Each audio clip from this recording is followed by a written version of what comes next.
আসসালামু আলাইকুম। এটা হচ্ছে আমাদের কোম্পানি, আর এখন হচ্ছে লাঞ্চ টাইম, তাই আমি একটু রেস্ট নেওয়ার জন্য যাচ্ছি বাইরে।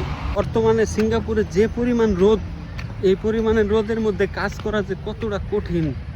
রমজান মাস, এখন লাঞ্চ টাইম দিছে, তো আমরা এখন একটু রেস্ট নেওয়ার জন্য যাইতেছি রুমে, কারণ বাহিরে রেস্ট নেওয়ার মতো কোনো পরিস্থিতি নাই।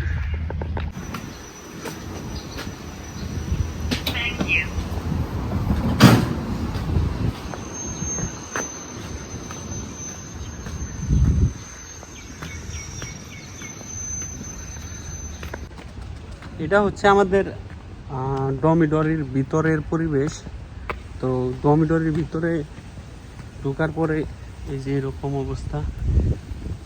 তো এখন রুমে চলে যাব।